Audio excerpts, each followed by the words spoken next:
You're not lazy. You're not antisocial.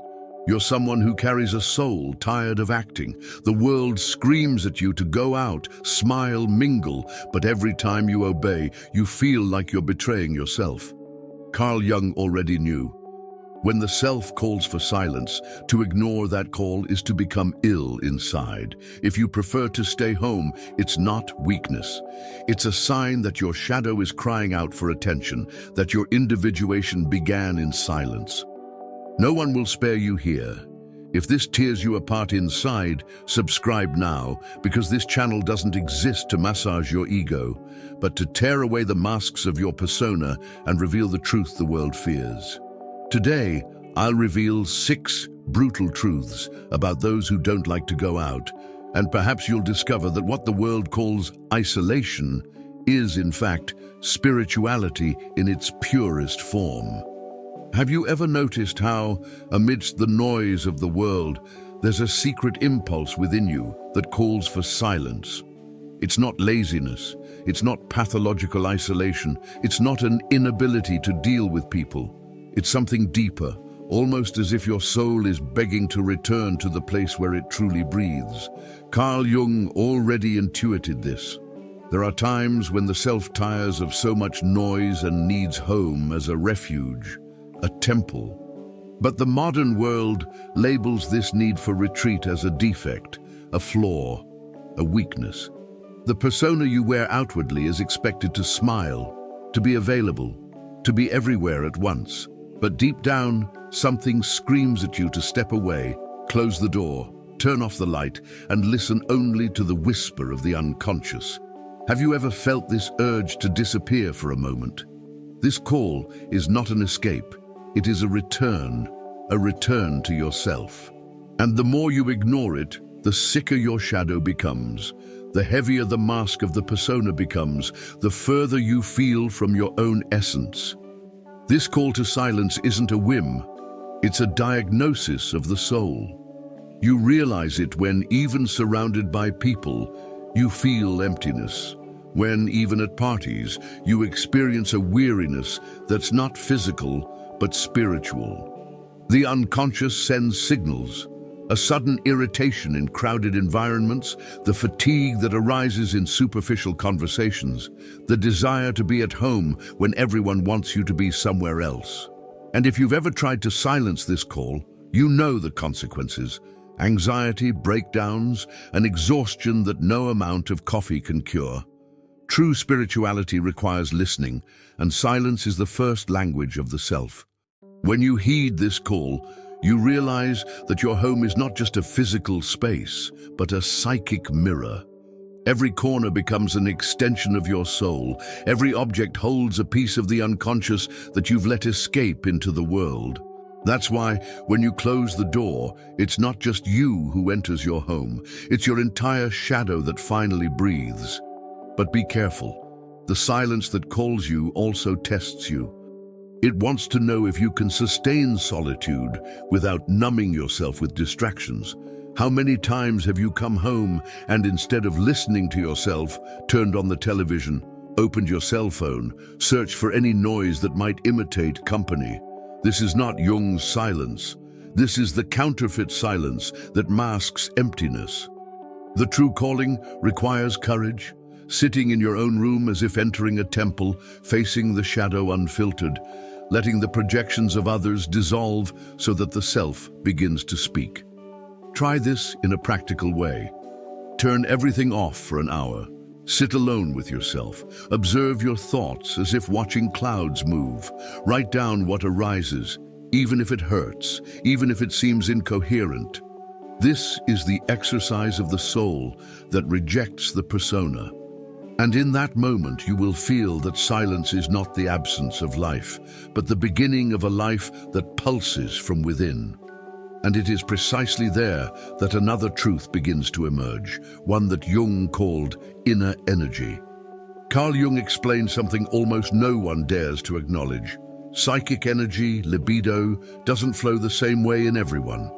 While some need to vent this energy outward, rushing from party to party, always seeking validation in the eyes of others, others carry an inverted current. turned inward. This is the nature of introversion. It's not a defect. It's not cowardly withdrawal. It's simply the way your vital energy was shaped. It flows like an underground river and nourishes the unconscious instead of evaporating in the heat of the crowd. When someone says you're closed, they don't actually realize you're recharging yourself at depths they could never bear to face. Jung knew that this withdrawal is the only way to keep the psyche alive. The introvert who forces themselves to live as an extrovert breaks down inside. It's like a violin being used to hammer nails. It's not its function, not its rhythm, not its destiny. But society insists on calling weakness what is in fact a psychic strategy.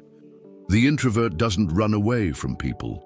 They protect themselves from wasting energy on unnutritious conversations in environments that don't respect the delicacy of their perception. Each social encounter consumes a significant portion of their libido, draining strength that could be used to create, reflect, or simply maintain the balance of the soul. Therefore, after a meeting or a full day surrounded by people, the introvert needs to withdraw. It is in this retreat that energy returns to the self, that the shadow calms, that individuation picks up. If you've ever felt guilty for saying, "I don't want to go out today," understand, this no isn't weakness, it's survival. It's a way of respecting the inner current that, if ignored, transforms into anxiety, crises, and psychic illnesses that manifest in the body. Jung said, "Those who don't respect the unconscious pay the price in the conscious." If you want to experience this in a practical way, do this. After an intense day, don't rush to fill the silence with noise. Sit down, take a deep breath, and imagine your energy as pent-up water returning to a hidden reservoir within you. Write down 3 things that drained you and 3 that nourished you. This simple exercise reveals the balance of your inner energy. If most of your strength has been drained by maintaining your persona, then withdrawal is not a choice, it's a psychic obligation. True spirituality begins when you respect this inner current without apologizing for it. Because the world will always demand more than you can give, but the soul will always charge you for what you failed to offer yourself. The silence you embrace is not empty. It is the fertile ground where the unconscious sows seeds of symbols, intuitions, and dreams. And it is precisely here that another stark revelation emerges. This sensitivity you carry is not a flaw, but an opening, a soul permeable to the world. Some people go through life as if armored. Nothing truly touches them, nothing penetrates their thick layers of indifference, but not you. You feel the weight of every look, the impact of every word, the noise of every environment. Your soul is permeable to the world. Carl Jung said that the unconscious of those who live in this state functions like an open field, where everything reverberates intensely. That's why, in noisy places, you feel as if you're being invisibly attacked. Why, after conversations laden with superficiality, you experience an exhaustion that has no rational explanation. Your spirituality, your sensitivity, your connection with the self have enabled you to capture nuances that others don't even perceive. But the price is high. You can't turn off this antenna. The shadow of each environment sticks to your skin as if it were your own, and without realizing it, you carry pains that aren't even yours, but that pierce your psyche like old scars. This is why seclusion is not a luxury, but a survival mechanism. People who are permeable to the world need to constantly empty their unconscious, or the excess stimuli turns into an internal storm. Imagine someone entering a crowded shopping mall. The loud music, the smells, the artificial lights, the hurried expressions, all of this hits you at once, like an invisible attack. For those who lack this sensitivity, it's just a stroll. For those who carry this permeability, it's an energetic massacre. Jung called this unconscious projection. What you feel doesn't always originate within you, but infiltrates like water through invisible cracks. If you don't learn to distinguish what is yours from what belongs to others, the collective shadow begins to colonize your inner space. Therefore, upon arriving home, your first action should be a purification ritual, a conscious bath, deep breathing, therapeutic writing, anything that allows you to return to the world what was never yours.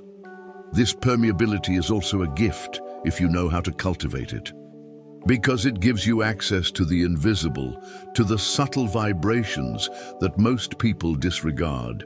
You perceive lies without needing to hear words, grasp intentions before they even become actions. But without discipline, this gift becomes a curse. How many times have you absorbed friends' pain as if it were your own? How many times have you left a meeting feeling crushed without knowing how to explain why? Here's the key. Learn to raise psychic boundaries.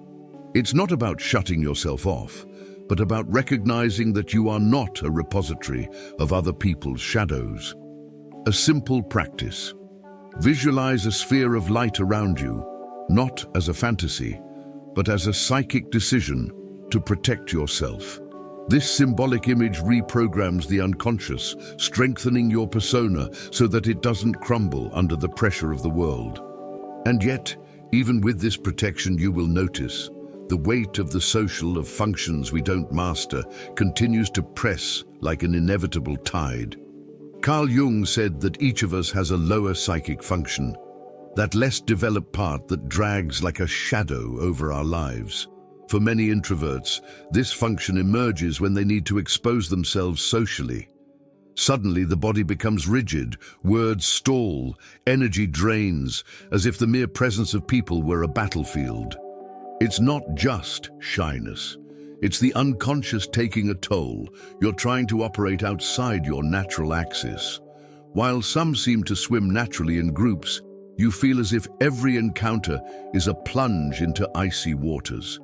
Your inner energy, already drained by overstimulation, collapses.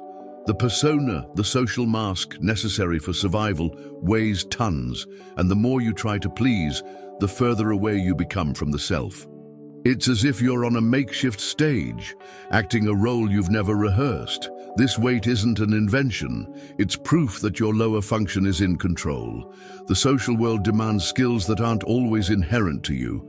If your most developed function is intuition, your inferior function might be logical thinking. If you're a master of reflection, your weakness might be immediate action. Social discomfort arises precisely from this. Group life constantly forces you to deal with things you don't master, and the price is high. Anxiety before meetings, mental rehearsals of dialogue, the desire to disappear in the middle of a meeting. But remember, this discomfort isn't a defect, it's an invitation. Jung asserted that individuation happens when we recognize the shadow, not when we deny it. This means that the weight of social life can be used as a psychic gym. Each uncomfortable situation is a forced exercise that strengthens what you didn't choose to train. It's no wonder that after demanding interactions, you return home exhausted, but with an invisible lesson that only the unconscious registers. Here's a practice that can change your outlook. Instead of avoiding it entirely, treat social encounters as a training ground. Choose a small, predictable situation where you can observe your reaction without judgment. It could be a quick lunch, a hallway conversation, a brief phone call. Enter that moment aware that your inferior function will reveal itself. Observe yourself as if you were seeing the scene from the outside, your sweating hands, your racing mind, the urge to flee. Instead of condemning, mentally note, this is where the unconscious is calling me. Over time, this awareness transforms weakness into a stepping stone. It's not about becoming an extrovert, but about integrating the shadow of the social into your identity. Because the more you avoid it, the more power you give to what scares you. And deep down, this constant refusal only strengthens the superficial persona the world demands, never allowing your authenticity to shine.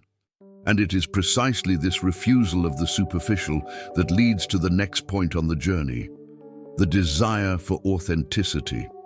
There comes a time when the soul refuses to continue pretending. The social mask weighs so heavily that it's no longer possible to maintain it without feeling something inside is rotting. Jung called this the conflict between the persona and the self. On one side, the world's demand that you smile, appear pleasant, conform to standards. On the other, the inner truth that screams against every rehearsed gesture. This is where the desire for authenticity arises. You don't distance yourself from people because you hate company, but because you can no longer stand the superficiality of hollow dialogues, empty encounters, and coexistence where no one dares show their shadow. The solitude you choose isn't absence, it's selection. You can no longer bear wasting energy on relationships that only reinforce the mask. The house, at this point, becomes the only territory where the self breathes without needing to act. Every wall becomes a silent witness to your refusal to live as a social puppet, but the price of authenticity is high. The introvert who dares to choose depth pays with isolation. He's rejected by those who prefer collective performance, seen as strange, difficult, too intense. But deep down, you already know there's no turning back. Once the soul tastes the truth, there's no going back to the lie. The desire for authenticity imposes itself like a sentence. When you feel bored at parties or suffocated in meetings, it's not a maladjustment. It's just your psyche screaming that it can no longer bear to feed the persona at the expense of the self. If this hurts you, understand. This pain is a sign of growth. It's the same pain as muscles being torn to grow stronger. Individuation demands this rupture, and those who can't bear the truth will try to drag you back into the social theater. But you already know, this prison is no longer your home. Want to practice this authenticity in your daily life? Start simple. The next time you feel like saying yes, just to please, try saying no. Observe how your body reacts, how your shadow stirs, how guilt tries to invade your unconscious. This symbolic exercise reprograms your psyche. Another practice. Instead of accepting invitations just to avoid disappointing, ask yourself, does this nourish my soul or just strengthen my persona? If the answer is the latter, firmly decline. And register the feeling of liberation that arises when you choose the truth. Because authenticity isn't just a nice speech, it's a daily choice made in small refusals. And when you begin to reject the superficial, you inevitably open space for a deeper dive. The journey of individuation, where solitude ceases to be an escape and becomes a spiritual right. Solitude is not just the absence of company, it is a spiritual calling. Jung saw retreat as the first step toward individuation, the process in which the psyche seeks to unite consciousness and unconsciousness, light and shadow, persona and self. When you choose silence, you are not simply resting, you are responding to an invisible ritual. It is in silence that the shadow manifests, that repressed memories emerge, that projections dissolve. What appears to the world as solitude is, in fact, inner alchemy. How many times have you felt a sudden clarity in the middle of a silent dawn? This clarity is no coincidence. It is the soul seizing the space that the external noise prevented. Retreat is the secret laboratory of the spirit, the place where symbols emerge like matches in the dark.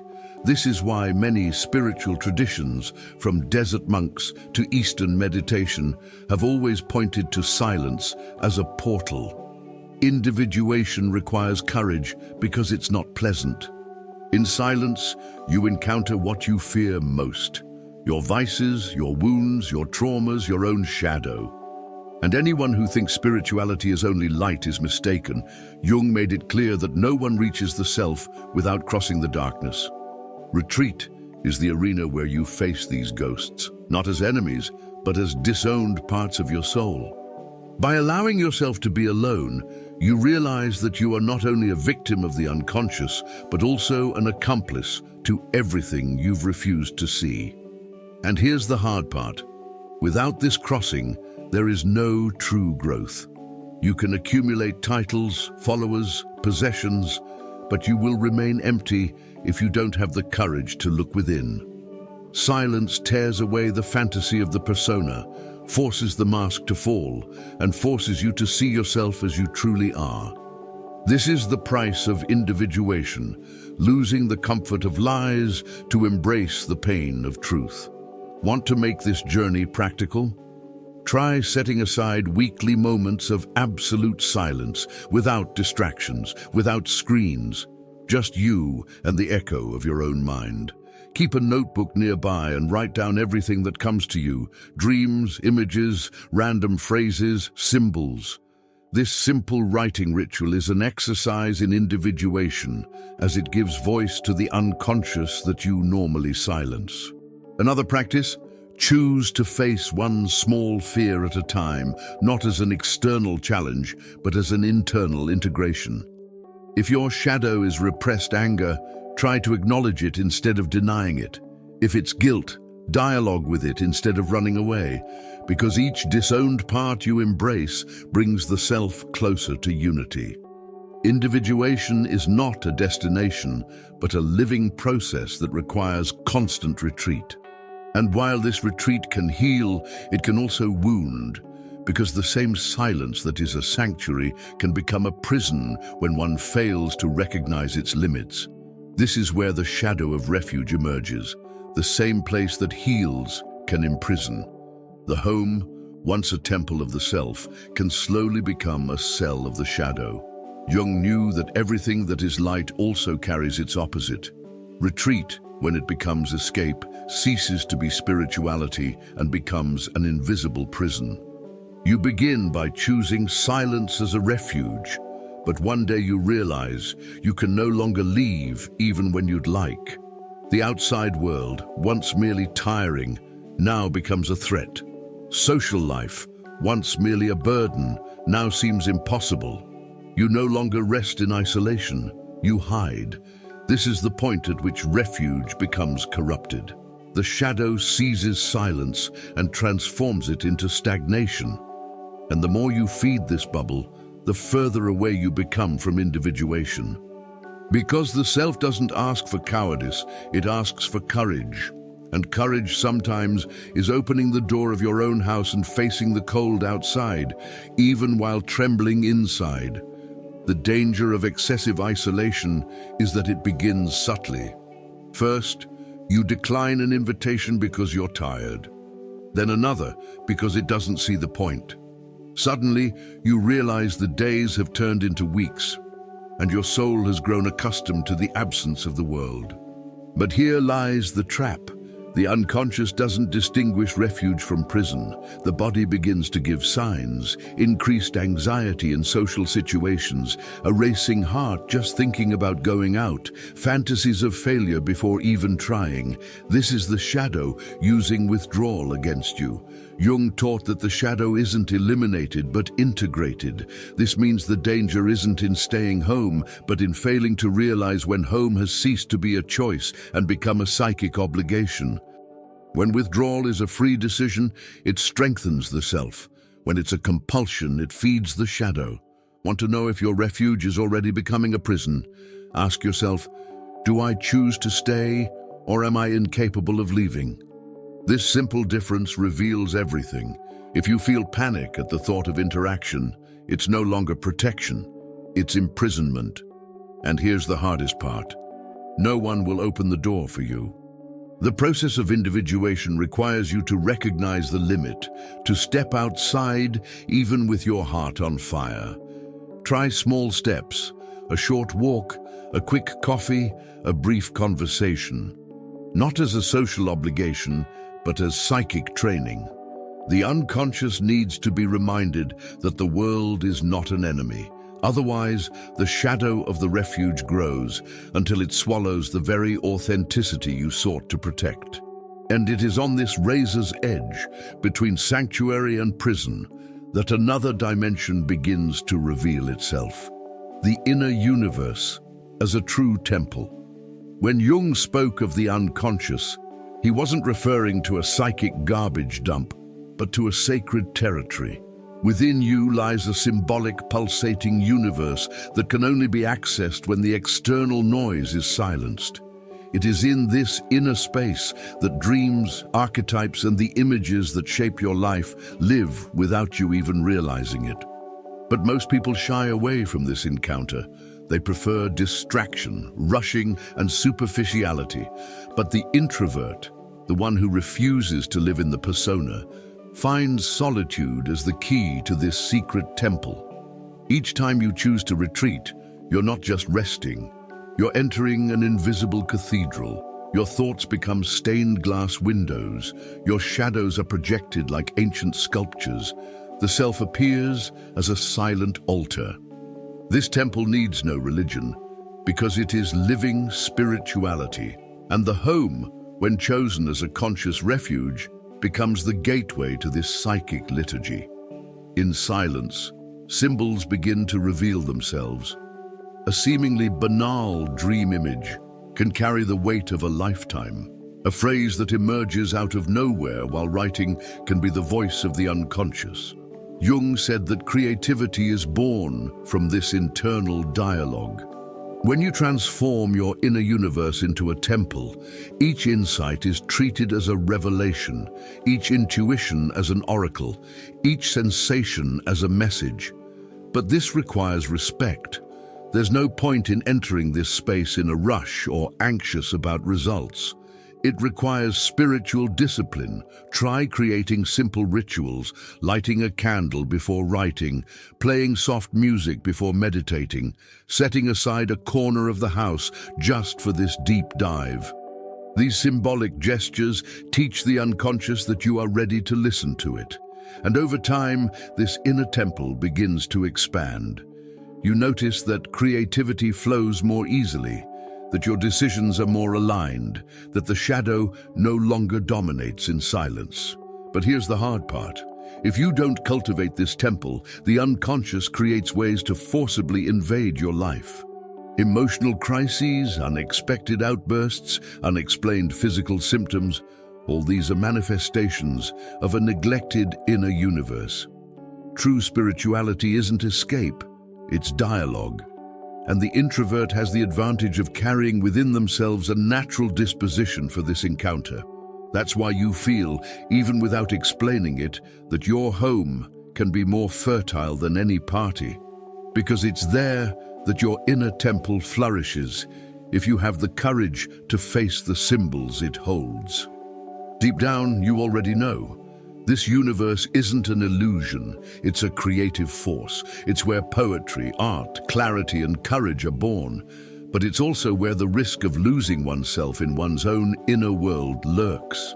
That's why the soul demands balance. Respecting the secret rhythm that leads to the next step, the rhythm of the soul.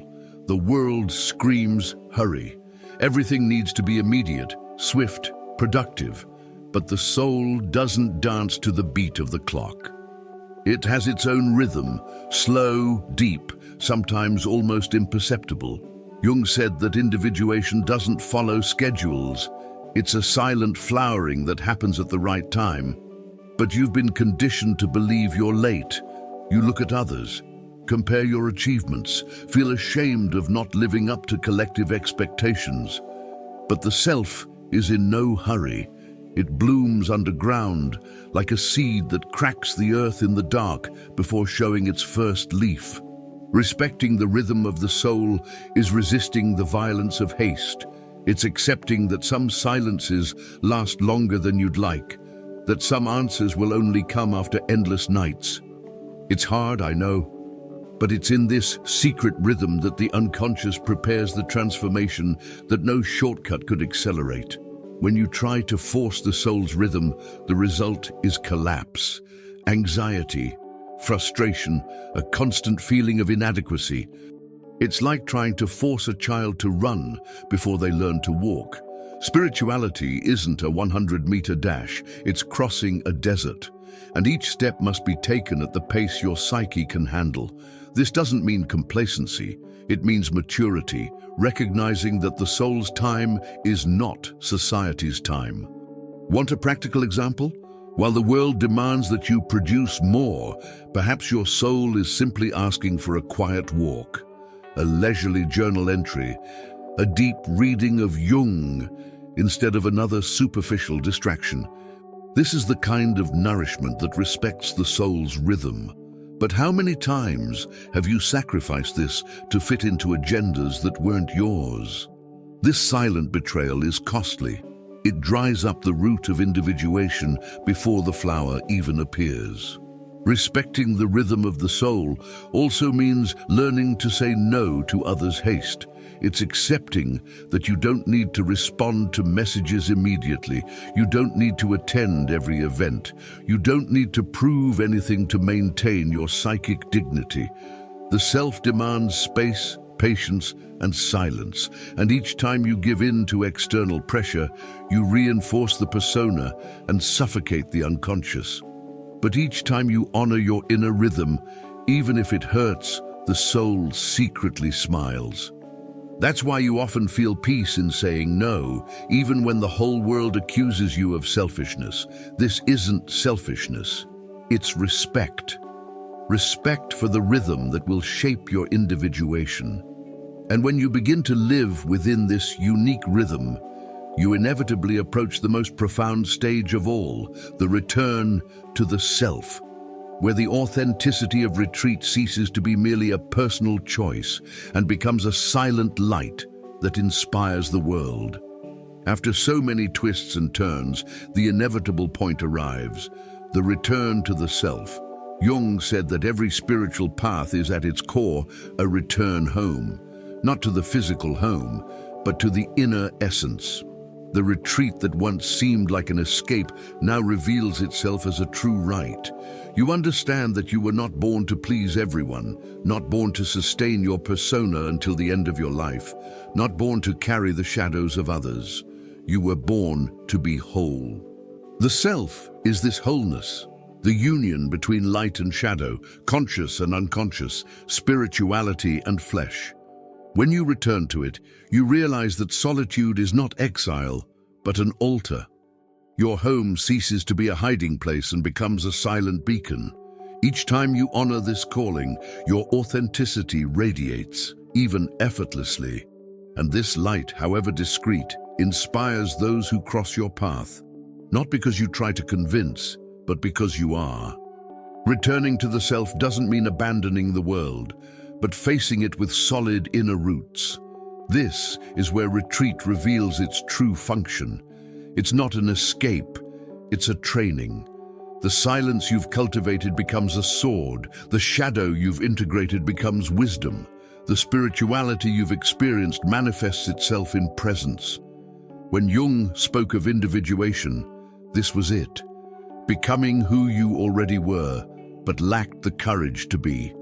It's painful because it requires the death of the persona, the shedding of masks, and the breaking of the illusion of acceptance. But it's liberating because you can finally breathe at your own pace. You no longer need to justify why you prefer to stay home, nor apologize for not fitting into social expectations. Returning to the self is the silent victory of those who refuse to live a lie. And yet, this victory isn't the end. It's just the beginning of a new journey. Want to feel this return in practice? The next time you're in silence at home, realize it's not loneliness, it's presence. Put on some music that connects you, read Jung quietly, write a letter to yourself as if to a lost friend. These simple rituals anchor the self in everyday life, and the more you practice them, the more you realize you're not isolated, you're whole. The retreat that once seemed like weakness now reveals itself as strength because there's no prison when you know yourself. And it's at this point that the authenticity of retreat transforms into silent light. It doesn't shout, it doesn't impose, but it transforms. You become a reference for others who still live, trapped in their persona, hostages to the shadow, exhausted from trying to fit into a world that doesn't see them. And it's precisely in this illuminated silence that you discover the return to the self is not an end, but a beginning, and there are still deep cuts to be made in the next act of your journey. Have you ever realized how many times you've hidden behind a persona just to avoid disappointing? How many times have you betrayed your own self just to fit in with others' performances? How long will you call laziness what is actually the cry of your soul? The silence you fear is the very one that can heal you. But do you have the courage to face what it will reveal? If this tore you up inside, sign up now, because that was just the first cut.